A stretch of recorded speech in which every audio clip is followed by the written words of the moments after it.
Ada 3 hal yang perlu kita ingat tentang sumber daya alam. Pertama, pengertian sumber daya alam. Sumber daya alam adalah semua kekayaan berupa benda mati maupun benda hidup yang berada di bumi dan dapat dimanfaatkan untuk memenuhi kebutuhan hidup manusia. Kedua, macam-macam sumber daya alam. Berdasarkan jenis, berdasarkan sifat, dan berdasarkan proses. Berdasarkan jenisnya, ada sumber daya alam hayati dan non-hayati. Sumber daya alam hayati itu sumber daya alam yang berasal dari makhluk hidup.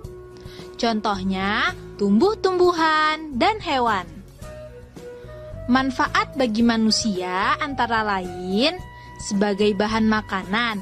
Contohnya, buah-buahan dan sayuran. Sebagai obat-obatan yaitu ginseng dan jahe.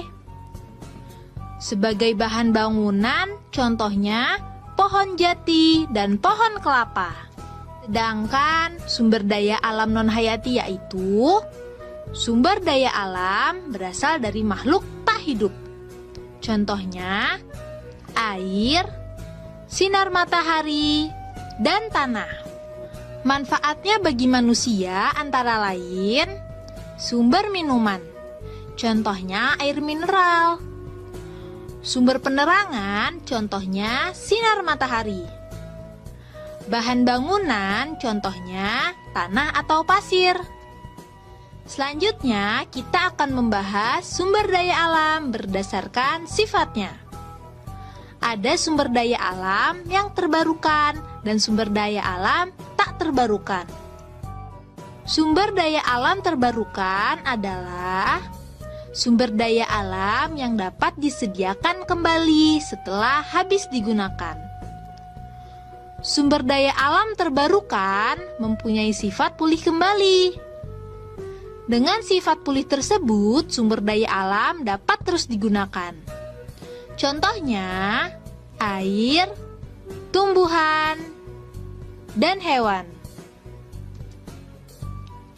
Air termasuk terbarukan karena selalu mengalami pembaruan. Pembaruan tersebut terjadi melalui siklus air. Tumbuhan dan hewan merupakan sumber daya alam terbarukan karena mengalami pembaruan juga loh. Pembaruan tersebut terjadi karena tumbuhan dan hewan dapat berkembang biak. Sumber daya alam tak terbarukan adalah sumber daya alam yang sulit disediakan kembali setelah habis digunakan. Sumber daya alam tak terbarukan sifat pulihnya sangat lama. Untuk penyediaannya pun perlu proses yang panjang, seperti pengeboran, pengolahan, dan lainnya. Sehingga apabila telah habis terpakai, sumber daya alam ini sulit disediakan kembali. Oleh karena itu, pemakaiannya harus dihemat ya. Contoh sumber daya alam tak terbarukan antara lain batu bara dan BBM.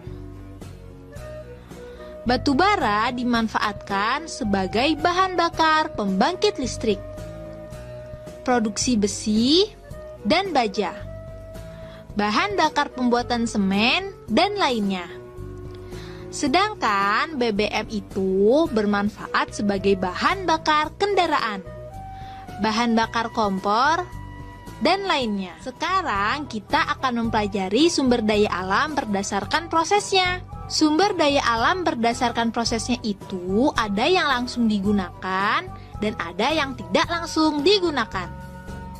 Sumber daya alam langsung digunakan artinya sumber daya alam yang bisa dikonsumsi tanpa perlu teknologi. Contohnya antara lain buah-buahan, sayuran, dan air. Sumber daya alam tak langsung digunakan artinya sumber daya alam tersebut baru bisa dikonsumsi setelah diproses dengan teknologi. Contohnya minyak bumi, batu bara, minyak goreng, dan lainnya. Ketiga, sumber daya alam dipengaruhi oleh lingkungan. Kondisi lingkungan sangat mempengaruhi keberadaan dan kualitas sumber daya alam. Lingkungan yang terawat membuat sumber daya alam berkualitas baik. Contohnya, air sungai yang bersih dan ikannya sehat. Sedangkan lingkungan yang tercemar membuat sumber daya alam berkualitas buruk. Contohnya, sungai yang tercemar, airnya menjadi kotor dan ikannya mati.